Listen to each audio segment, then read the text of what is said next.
Hi, I'm Jason Gorber, and we're here to talk about the Sony A5000 soundbar 5.1.2 system and the surround speakers and subwoofer that is associated with it that builds in a complete home theater system wirelessly in an incredibly convenient form factor. Now, the A5000 is the sort of slight step down from its big brother, or big sister, the A7000 that we looked at previously. And I was very interested to see sort of what technology was shared between the two. These are actually the same surround speakers that were in the other model that when I reviewed the SARR-S3 got to get the model number. It's always a mouthful for this stuff. But these are essentially rear speakers that are optional. The soundbar itself promises to do sort of a 5.1 right from the front of the room. It actually has top firing speakers to help with Atmos. That's the 5.1 would be the front, center, left, and rear channels. The 0.1 is a subwoofer, so it has some bass sort of built into it, and the 0.2 would be a 2-channel Atmos system or up-firing sort of speaker system for that sort of presentation, that sort of audio. Built into the soundbar, you're getting a pretty decent, essentially pseudo surround sound from the front of the room. It makes a lot of promises, and I've never been a particularly huge fan of just throwing a soundbar in and setting it and forgetting it.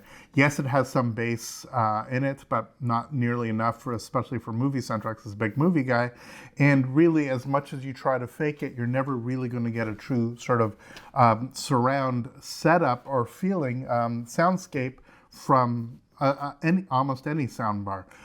So which is what's really nice about this is that this is, by being a system, is that you can get the sort of primary soundbar and incorporate wireless, extremely easy to set up wireless speakers. The setup on this is painless. Sony has been doing an exceptional job creating very graphically rich and very easy to use setup. You basically plug it in, you power these on. These are not wireless, of course. They actually plug it directly in the wall, but there's no other wired to connect to it. So it's a wireless connection to the soundbar, but not, they're still wired, they're still powered, so you got to plug it in near an outlet. But once these are set up, you have a pair of these sort of go behind you or beside you. And the same thing in terms of actual bass. You have this subwoofer. Now this is the W3 model. I looked at the W5 with the 7000, which is obviously designed for much bigger rooms and a bigger setup. And I was actually more pleased with the smaller version of the subwoofer than anything. This was a little bit less overpowering, just the way that it actually sets up. And I think this is perfect in keeping with what the soundbar for me is absolutely ideal for, which is either a small room or a room where you want to have the sense of surround sound, but it's not a dedicated home theater environment for me. For most people, this is going to be more than sufficient, but as a big movie guy, I'm going to go the receiver, or in my case, a preamp route with 12 speakers for my Atmos setup. This is much more convenient, much more cost effective, and frankly, the A5000 paired with the same rear speakers and the slightly smaller subwoofer, I found it in my listening environment, which was a bedroom television. It's a 60-inch OLED, which is bigger than most people's bedroom TVs, but I'm a little bit crazy that way. But nonetheless, in that room, in a room size, not this massive open concept, this setup sounded fantastic. I was extremely pleased. It's clear center audio. Well, the soundbar does a fantastic job of delineating something that TV speakers do a bad job at, which most of them, which is delineating between left, right, and center. And center, if dialogue's there, and just simply having a little bit more stereo space. If all you have are two speakers, you're kind of getting a phantom center. Whereas this, you really do have a clear divide between the front 3 channels. I think that soundbars are excellent at that.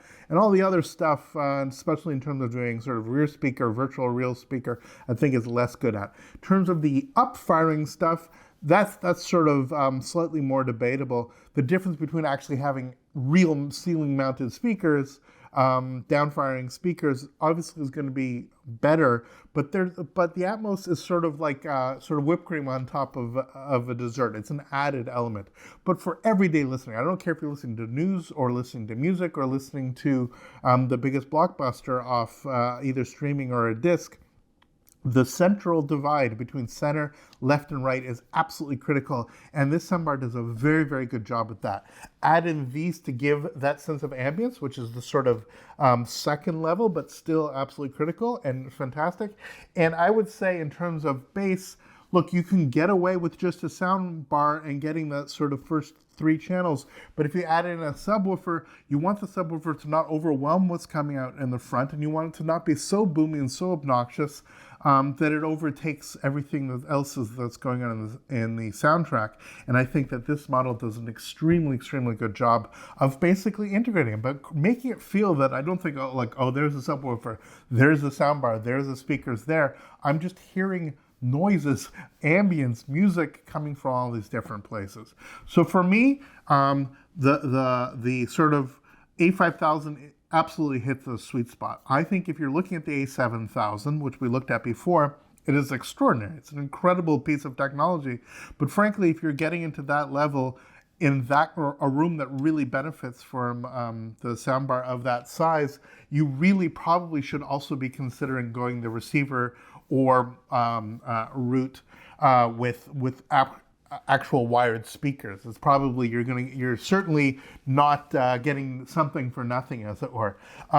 This is much smaller and sort of form factor, but it definitely still does the trick. For most part, this was set up in front of a 65-inch television, and it absolutely gave me that sense that when stuff was sort of off the screen, I was getting the sound appropriately coming from the sides, but when dialogue was happening, it's coming straight from the center.